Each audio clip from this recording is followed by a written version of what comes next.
అందరూ నన్ను ఆర్ఆర్కే అనే అంటారు. దేశ విదేశాల్లో చిన్నపిల్లలు కూడా హలో ఆర్ఆర్కే అంటారు. అసలు పూర్తి పేరు ఏమిటంటే, ఇంటి పేరు రాయసం రాధా కృష్ణమూర్తి, అది పూర్తి పేరు. మాది గోవిందపురం, అది నరసరావుపేట చిలకలూరిపేట మధ్యలో ఉన్న ఒక కుగ్రామం. మా నాన్నగారి పేరు రంగనాయక శర్మ, ఆయన ప్లీడరు, నరసరావుపేట తాలూకా కోర్టులో ఆయన ప్లీడరు. మా అమ్మగారి పేరు కామేశ్వరమ్మ, ఆమె పుట్టిల్లు తూబాడు అని ఉంది దగ్గరలోనే. మా అమ్మగారు కానీ నాన్నగారు కానీ చాలా నిష్ఠగల శ్రోత్రియ బ్రాహ్మణులు. మా అమ్మగారు అయితే సంవత్సరం పొడుగుత నోములు వ్రతాలు, అలాంటి వాతావరణంలో పెరిగాను నేను. మాది చాలా పెద్ద కుటుంబం, మేము 5 అన్నదమ్ములం. మా నాన్నగారి ప్రథమ కళత్రానికి 2 పిల్లలు, 2 అక్కలు ఉన్నారు మాకు. మొత్తం 7 మేము. కనిష్ఠుణ్ణి, కడగొట్టువాణ్ణి, అంటే చెడగొట్టువాణ్ణి కూడా అయ్యాననుకోండి. హై స్కూల్ అంతా నరసరావుపేటలోనే చదువుకున్నాను. ఆ తరువాత మరి హైదరాబాద్కు రావాల్సి వచ్చింది కొన్ని పరిస్థితులను బట్టి. మరి ఇంటర్మీడియట్ అక్కడ చదివాను. ఆ తరువాత ఇక గ్రాడ్యుయేషన్ పూర్తి చేశాను. ఈ మధ్యలో చాలా విషయాలు జరిగాయి. నేను ఇంటర్మీడియట్ చదువుకుంటూ ఉండగా మధ్యలో జబ్బు చేసింది. అందుకని చదువుకు అంతరాయం కలిగింది. అయితే ముందు టైఫాయిడ్ జ్వరం అన్నారు, తర్వాత టీబీ అన్నారు. అందుచేత చదువుకు అంతరాయం కలిగింది. అప్పుడు నేను కాకినాడకి వెళ్ళాను. కాకినాడలో మా అన్నయ్య గారు, అంటే మా 4వ అన్నయ్య, ఆయన పేరు కళ్యాణ రామ్మూర్తి, ఆయన ఫారెస్ట్ డిపార్ట్మెంట్లో ఉద్యోగం చేస్తున్నారు. నేను విశ్రాంతికని అక్కడికి వెళ్ళాను. అక్కడికి వెళితే మా అన్నయ్య గారి స్నేహితుడు, ఆయన పేరు సూత్రాల శేషగిరిరావు, ఆయన మిషనలకు తెలుగు భాష నేర్పేవాడు. ఆయన మా అన్నయ్య గారి ఫ్రెండ్. ఒకరోజు వచ్చి నా గురించి అడిగాడు. నేను ఊరికనే ఇంట్లో ఉంటున్నానంటే, ఏదో టెంపరీగా నాకు అసిస్టెంట్ టీచర్గా దొరలకు తెలుగు నేర్పడానికి సహాయపడదు కానీ రమ్మని అడిగితే మా అన్నయ్య సరేనన్నాడు. అందుచేత మొట్టమొదటిసారి దొరలతో, క్రైస్తవ మిషనరీ దొరలతో నాకు పరిచయం అయింది. తెలుగు నేర్పడంలో ఉన్న విశేషం ఏంటంటే, వాళ్ళు మిషనరీలు కాబట్టి వాళ్ళు తెలుగు భాష నేర్చుకోవడానికి వాడిన వాచక పుస్తకం యోహాను సువార్త. అది నా చేతికి ఇచ్చారు. అది నేను అంతకుముందు ఎప్పుడు చదివి ఎరగను, ఎందుకంటే అది క్రైస్తవుల పుస్తకం అని నా ఉద్దేశ్యం. అది మనది కాదు, వాళ్ళది అని. కానీ ఇప్పుడు విచిత్రం ఏమిటంటే, నేను అనుకోకుండా దేవుడు నన్ను ఆ పరిస్థితిలోకి తెచ్చాడు. వాళ్ళ పుస్తకం యోహాను సువార్త చదవాల్సి వచ్చింది మిషనరీకు తెలుగు నేర్పడానికి. ఊరిక ఉన్నామో ఏదో పాకెట్ మనీ ఇస్తారు, సరదాగా నేను అది చేపట్టాను కానీ అదేమి నా వృత్తి అనుకొని అందులో ప్రవేశించలేదు. అది విశేషం. అదే యోహాను సువార్త 15వ అధ్యాయం 16వ వచనంలో, మీరు నన్ను ఏర్పరచుకోలేదు కానీ నేను మిమ్మును ఏర్పరచుకొని ఫలించడానికి లోకంలోకి పంపానన్నాడు ప్రభు. నాకు తెలియకుండానే ఆ వచనం నా మీద పనిచేసింది. అదంతా వచనం వెంబడి వచనం చదవడం, అందులో గ్రామర్ వాళ్లకు నేర్పడం, ఇలా చెప్తూ ఉండగా ఆ యోహాను సువార్త అంతా నా చేత ప్రభు చదివించినట్టు అయింది. అయితే ఒకరోజు నాకు ఒక విచిత్రమైన ఐడియా వచ్చింది. ఈ యోహాను సువార్తలోనే కాదు, మిగతా సువార్తలు బైబిల్లో ఏమన్నా తప్పులుంటే పట్టుకొని వీళ్ళతో వాదిద్దామని ఒక క్రేజీ ఐడియా వచ్చేసింది. ముందు యోహాను సువార్త తీసుకొని పెన్సిల్ తీసుకొని అండర్లైన్ చేస్తున్నాను ఏమన్నా తప్పులు ఉన్నాయా అని. విచిత్రం ఏంటంటే, ముగించేటప్పటికీ అందులో తప్పులు నాకు కనపడలేదు కానీ నాలో ఉన్న తప్పులనన్నీ అది బయటపెట్టింది. అది ఒక దర్పణంలాగా. అలాగా నా యొక్క వ్యక్తిగత జీవితంలో ఉన్న లొసుగులన్నీ చూపెట్టింది యోహాను సువార్త. అద్దంలోకి ముఖం చూసుకుంటాము, ఆ సంగతి మర్చిపోతాం. కానీ అలా కాదు, పొదస్తమానం రోజు ఈ పాఠాలు దొరలకు నేర్పాల్సి వచ్చింది. అందుచేత అద్దంలోకి నిలకడగా చూచే పరిస్థితి వచ్చింది. అందుచేత తట్టుకోలేకపోయాను. ఏదో ఒక తీర్మానం చేసి తీరాలి, అటో ఇటో అనే పరిస్థితికి వచ్చాను. ఒక రోజున నేను ప్రభు కోసం జీవిత తీర్మానం చేసుకున్నా. యేసు ప్రభువు, నా ప్రభువు, నా రక్షకుడు అని. బాప్తిస్మం దాకా వెళ్ళకముందే ఇంట్లో గొడవ మొదలైంది. నా భార్య, అప్పటికే నాకు వివాహం అయింది, నా భార్యకు యేసు ప్రభు అంటే ఇష్టం లేదు. ఏ నిష్టగల బ్రాహ్మడైనా యేసు ప్రభువు నమ్ముకొని క్రైస్తవుడు అవుతావా అంటే హే పోపో అంటాడు. నేనేమి అందుకు భిన్నం కాదు.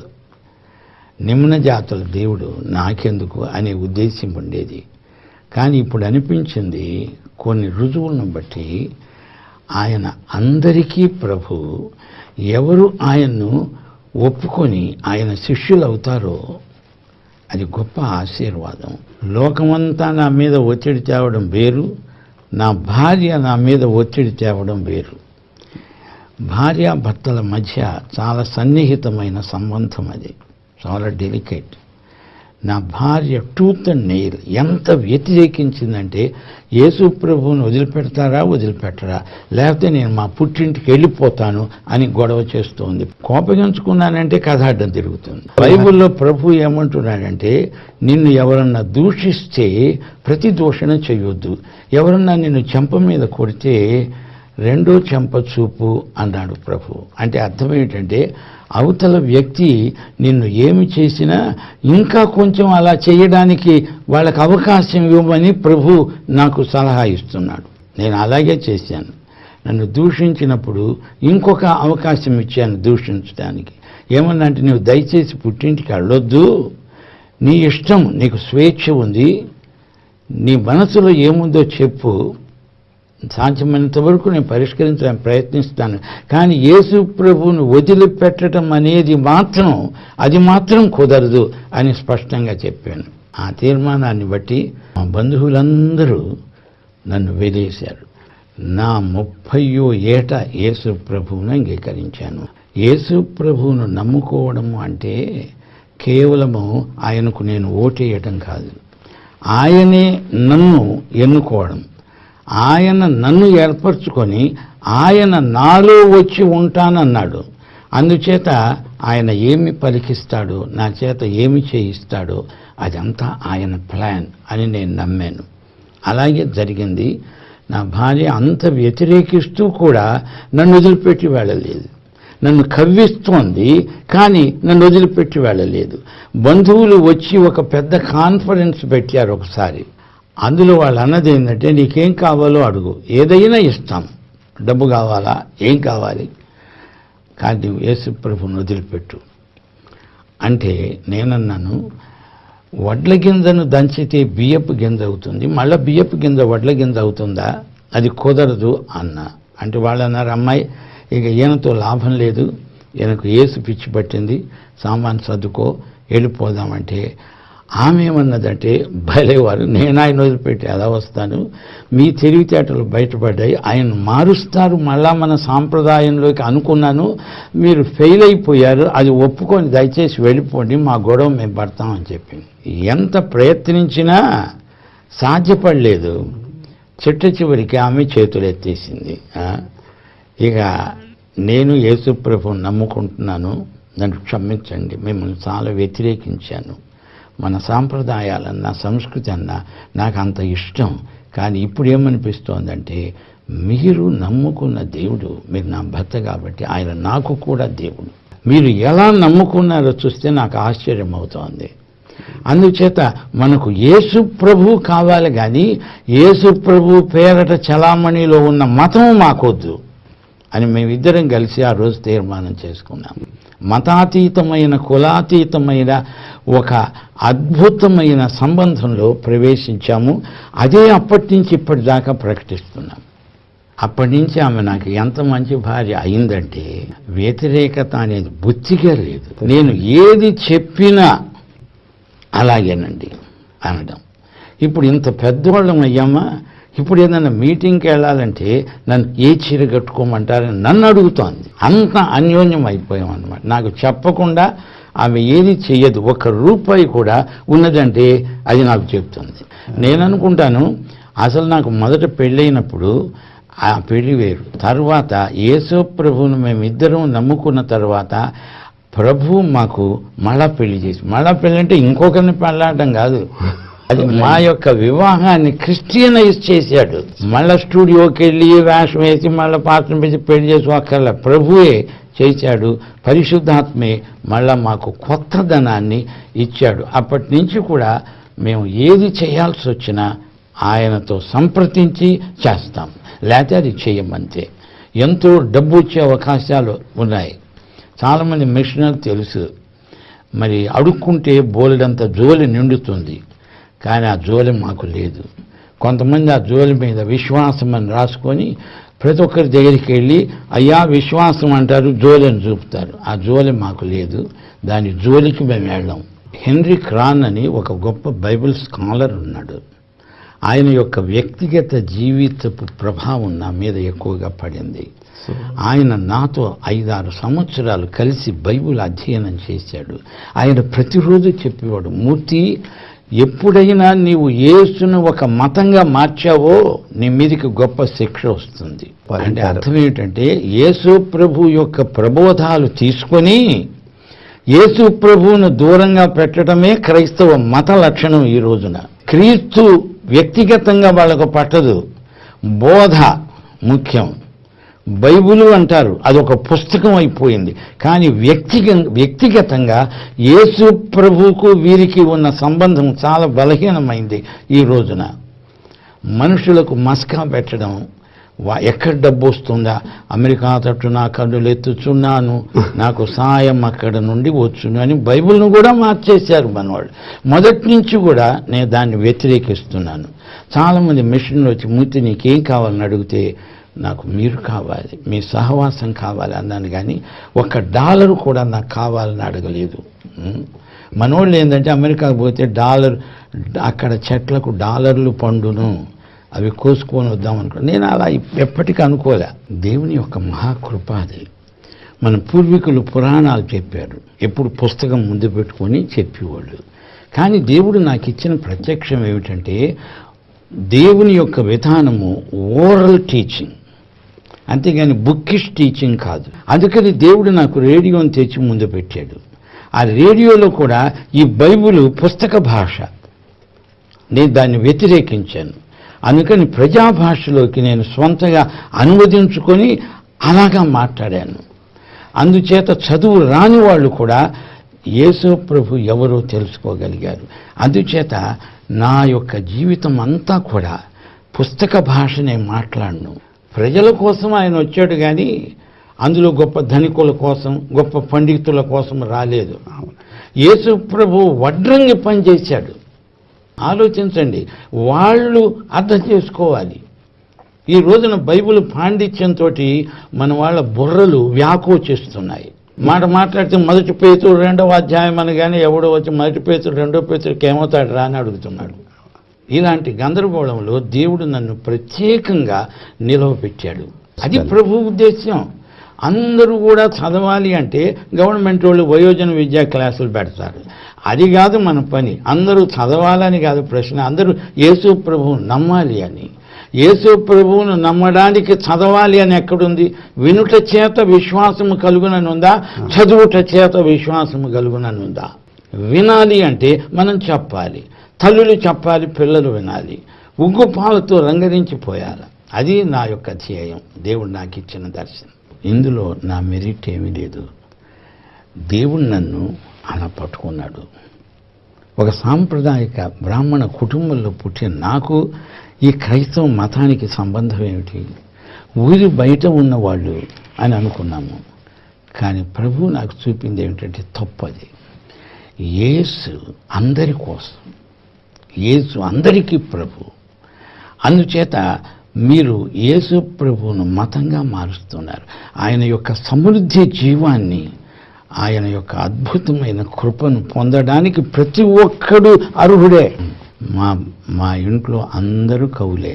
మా నాన్నగారు కవి, మా నాన్నగారి బ్రదర్స్ కవులు, అందరూ కవులే. చిన్నప్పటి నుంచి కవిత్వాలు చెప్తుండేవాళ్ళు. అది నాకు వచ్చింది. అలాగే భగవద్గీత మా ఇంట్లో నిత్య పారాయణం జరిగేది. అందుచేత నేను ప్రత్యేకంగా నేర్చుకోకపోయినా భగవద్గీత 18 అధ్యాయాలు నాకు వచ్చు. ఎందుకంటే మా అమ్మగారు పొద్దస్తమానం శ్లోకాలు చదువుతూనే ఉండేది. అందుచేత అవన్నీ వచ్చాయి. వేదాల్లో క్రీస్తున్నాడు, అక్కడున్నాడు, ఇక్కడున్నాడు అంటే నమ్మొద్దని ప్రభువే చెప్పాడు. మనిషి కుమారుడు ఎక్కడున్నాడంటే అడుగుడుగు అక్కడున్నాడు, ఇక్కడున్నాడు. అలా కాదు. యేసు ఎక్కడున్నాడు అని అడగొద్దు. నీవు ఆయనకు ఛాన్స్ ఇస్తే నీలోనే ఉంటాడు. ఏమి లేదు, open the door of your heart. ప్రభు వస్తావా అని అడుగు, వచ్చేస్తాడు. సూర్యోదయం అయింది, కిటికీ తలుపు తెరువు. నీ బెడ్ పక్కనే కిటికీ తలుపు ఉంది. ఆ తలుపు తెరవగానే సూర్యకిరణాలు లోపలికి దూసుకొస్తాయి.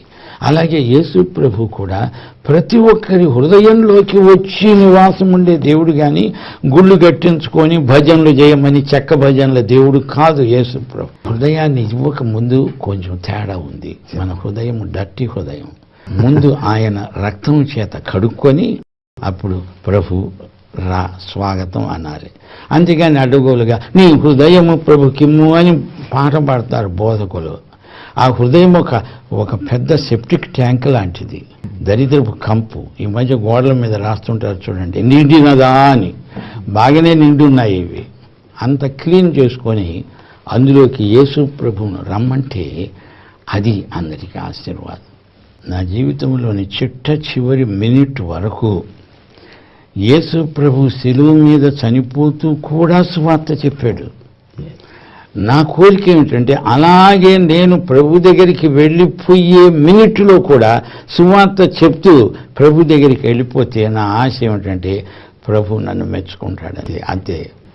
ఈ తరం వారికి దావీదు మహారాజు తన తరం వారికి నమ్మకమైన సేవ చేసినట్టు ఈ తరానికి నా జీవితంలో లాస్ట్ మినిట్ వరకు కూడా టీవీ మెసేజెస్ ఇచ్చేసి వెళ్ళిపోతాను. ఒకసారి అదే జోక్గా అన్నాను, యేసుతో టీవీలోకి పోదమ్మా అంటే అది కాదయ్యా, యేసుతో టీవీగా కాదు, యేసుతో టీవీలోకి పోదమ్మా అన్నాను. అంటే దేవుడు నా జోకునే ఒక ప్రవచనం కింద ఎంచి దాన్ని నెరవేర్చాడు. ఎంత గొప్ప అవకాశం దేవుడు మనకిచ్చాడు. నేను అనుకుంటాను ఇట్స్ ఎ టైమ్లీ నీడ్. ఈ ఆరాధన కార్యక్రమాలు ఈ తరాన్ని పూర్తిగా మార్చేస్తాయని నా నమ్మకం ఉంది. ఆధ్యాత్మిక విప్లవ వీరులను ఈ యువతరంలో లేపాలని నా ఆశ. మీరంతా ప్రార్థనలో నాతో ఏకీభవించండి, ప్రార్థన చేసుకున్నారు. కృపాసత్య సంపూర్ణుడా మా పరమ తండ్రి, మహిమగల రాజా, ఎంత గొప్ప దేవుడవయ్యా. ఈ తరానికి ఏ విధంగా సువార్త ప్రకటించాలో అలాంటి ప్రకటన సాధనాలు మీరు అనుగ్రహిస్తున్నారు. మా తెలుగు ప్రజలందరూ ప్రభు అయిన యేసుక్రీస్తుకు సన్నిహితం కావడమే కాదు, క్రీస్తులోకి రావడానికి ఈ సందేశాలు దోహదపడాలని ప్రభువా, మీరు నా హృదయంలో ఉంచిన వేదన, నా యొక్క దర్శనము, నీవు మా ముందు ఉంచిన భవిత యొక్క ఛాలెంజ్, వీటన్నిటినీ ప్రజలు నీ వద్ద నుండి వచ్చినట్లు గ్రహిస్తారని, నీకు నమ్మకంగా తమ యొక్క జీవితాలను సమర్పించుకొని సేవ చేస్తారని యేసు నామమున ప్రార్థన చేస్తున్నాను తండ్రి. ఆమేన్.